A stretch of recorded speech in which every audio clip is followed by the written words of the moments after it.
Hey tubers, it's Tony, and today we're going to discuss what does a crankshaft position sensor do in your vehicle and what are the symptoms of a bad crankshaft position sensor. I get a lot of folks that reach out to me on YouTube with questions about how come after installing a new crankshaft position sensor and resetting the check engine light, does my vehicle not start? And in other cases, the vehicle will start, but it will run poorly. So stay tuned, guys. I'm going to show you how to alleviate that problem in the future for those of you who are replacing the crankshaft position sensor yourself. I'm going to sort of quickly cover the same thing for your camshaft sensors a little bit later. So guys, what does a crankshaft position sensor do in your vehicle? It's really simple in layman terms, guys. The crankshaft position sensor is a multifunctional sensor used to set your ignition timing and detect your engine speed also.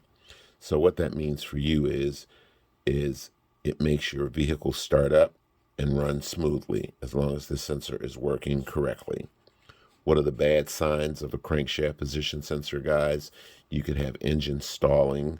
Your check engine light could be illuminated. You could have hard or no starts in your vehicle. And I want you to keep in mind that if you're driving, this sensor constantly sends a signal to your vehicle's computer. So if you're driving and this fails, that signal will be lost. Your vehicle will then stall. Some folks will think that it's the alternator because the alternator is responsible for running your engine. So it's always a good idea to have a scan tool on hand, scan your vehicle. If you believe your crankshaft position sensor has failed and your check engine light is on and your vehicle will not start, you will more than likely come up with code P0335, which tells you that you have a bad crankshaft position sensor and that you need to replace it. So here's what's going on typically, guys. When you purchase a new crankshaft position sensor, many manufacturers will make a crankshaft position sensor or their crankshaft position sensor that has to be what's called relearned. For you, it simply means reprogrammed.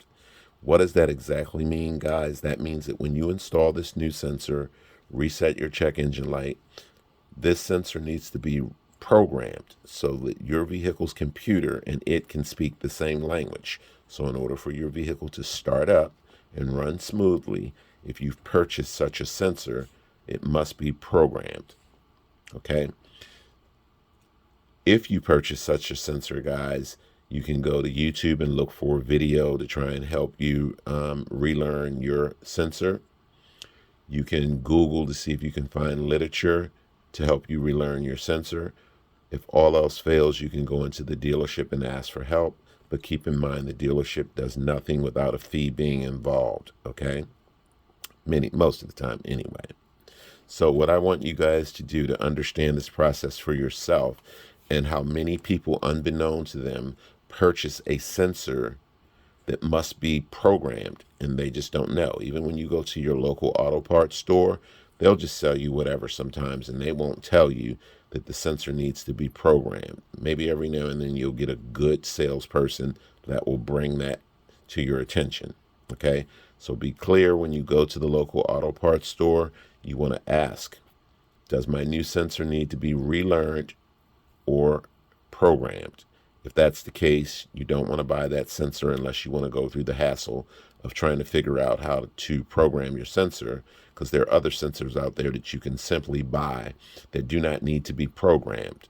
For instance, Beck and Arnley, Standard Auto Parts, and the Delphi brand, you do not need to have those programmed. You can simply buy those sensors, install it, bolt it down, put your electrical connector in, reset your check engine light, and you're good to go for the most part. I want you guys to keep in mind that when purchasing a new crankshaft position sensor, you want to compare your old one and your new one. They should be identical. Before installing your new crankshaft position sensor, and this applies for cam sensors as well, you want to put fresh motor oil on that O-ring seal before putting it into its housing. Doing this keeps that O-ring seal from drying out, guys, prematurely due to excessive heat from the engine. So if you did not lubricate that O-ring seal, When you put it in its housing, bolt it down, and do whatever you need to do with it, the engine will get really hot. Eventually, that O-ring seal will crack. It will start leaking, and the new sensor will be destroyed. Okay, so just be mindful of that. So that's what's happening for the most part. A lot of folks are purchasing sensors that do need to be programmed. So when folks reach out to me after I'm asking a couple questions here and there, I will learn and go and do a little research that that person bought a sensor that needs to be relearned or programmed, and they just didn't know it. Okay, so that you better understand this process for yourself so that you can see the wording for it yourself. I want you to go to rockauto.com, guys. The welcome page will come up. Just X out of that page. I want you to go and select Hyundai on the left side. Then I want you to select 2017. Then I want you to select Elantra. Then select 2.0 liter for your engine size. Then I want you to click on the ignition category. And then I want you to click on crankshaft sensors. Then scroll down to the blue daily section and look for the NTK brand. You're going to notice next to that, it says a possible relearn procedure may be required. Again, that means that even after buying that new sensor, you could take it home, guys, put it into your vehicle. Your vehicle still may not start up, and or if it starts up, it may run poorly because that sensor needs to be programmed. So I won't purchase the NTK brand. I will purchase Delphi, Beck and Arnley, or the Standard Auto Parts brand. So while you're in that same category, scroll down and look at Beck and Arnley, look at Standard Auto Parts, and look at Delphi. And you will notice that next to their crankshaft position sensor, it does not say that it needs to be relearned or programmed. So all you need to do is purchase one of those, install it in your vehicle, and your vehicle will start up and run with no problems. So I hope this has been helpful to many of you guys that are having issues with your new crankshaft position sensors, and for many of you who will be installing your new crankshaft position sensors yourself in the future. So now you have a little bit more understanding and knowledge as to what's going on.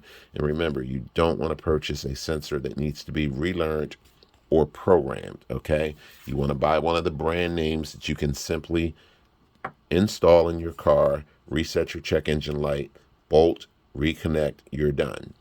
Remember, all crankshaft position sensors and cam sensors are held in by a 10mm bolt, okay? When installing that bolt, guys, you just want to make it nice and snug with your ratchet and socket and back off because you don't want to crack the plastic housing. Reset your check engine light, hook your electrical connector up, and you should be good to go, guys, for the most part, okay? Also, keep in mind, whenever working on anything electrical in your vehicle, it's always a good idea before you start any task like that, you want to disconnect the black cable from your battery. That keeps you from potentially shorting out other fuses in your car by mistake. And also keep in mind that when you purchase like a throttle body for your vehicle, some throttle bodies need to be relearned. So when you're purchasing a throttle body at your local auto parts store, you want to ask that question. Rock Auto is one of the few sites that will list that information next to the product to let you know that it needs to be relearned or reprogrammed before you actually purchase it, okay? So let's talk about camshaft position sensors, guys. And by the way, camshaft position sensors don't need to be programmed. They're just a plug in and go type thing.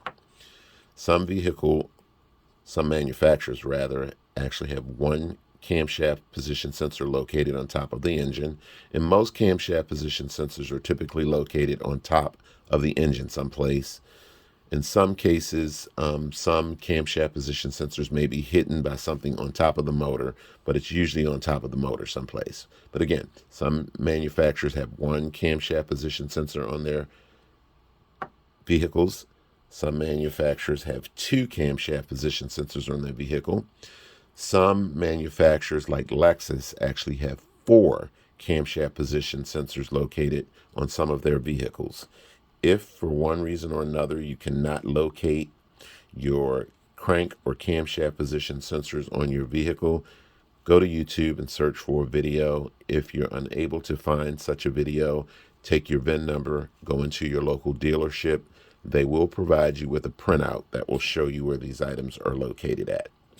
And I also want you to keep in mind that most crankshaft position sensors are located on the front of the engine, and this varies by manufacturer. Some are located on the front, for instance, Hyundai. Some are located on the side. Some are located on the back of the motor. Some are located up under the motor. Okay, you just have to get down and look for it.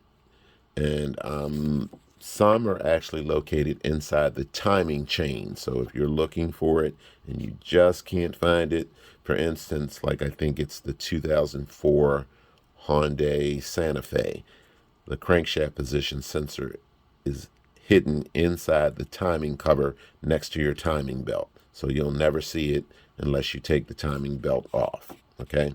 So what does a camshaft position sensor do, guys? Well, basically, in the most layman terms, this sensor is used to determine which cylinder is firing to synchronize the fuel injectors and the coil firing sequence. That just simply means that everything needs to flow in a correct order. If that's how your manufacturer makes the car, that it goes 1, 2, 3, 4, that's the order it will go into. If it goes 4, 3, 2, 1, then everything fires in the correct order. And basically, your crank shafts on your vehicle, they sort of spin around, guys. And when one of these sensors fail, or the one sensor fails, if you only have one, then your timing is thrown off and the vehicle will want to stall constantly. So what you want to do is get yourself a scan tool, scan your vehicle, and more than likely, if you think you have a bad camshaft sensor, you will come up with code P0340 or P0341 or something of that nature, which tells you that you have a bad camshaft position sensor, and then you want to replace the camshaft position sensor accordingly. So what are the signs of a bad camshaft position sensor, guys? Well, of course, your check engine light will come on. Your engine will experience occasional stalling. Occasionally, it will stall. You will have poor acceleration and bad fuel mileage as well. Okay? So again, with your crank and camshaft sensors, you always want to get a scan tool if you think there's a problem. And again, the crankshaft position sensor will produce code P0335, which tells you that you have a bad crank sensor and it needs to be replaced. Again, camshaft position sensors are typically P0340 or 04, P0341 or 0342 or something of that nature. Okay? So, I hope this video has truly explained to you guys that are working on your crankshaft sensors yourself what may be going on as to why your vehicle won't start after replacing a new crankshaft sensor, or if it starts up, why it runs poorly. Thanks for watching, guys, and I will catch you next time. Remember, always disconnect the negative side or the black cable on your battery before working on anything electrical in your vehicle, and always reset your check engine light. Take care, guys, and I'll catch you next time.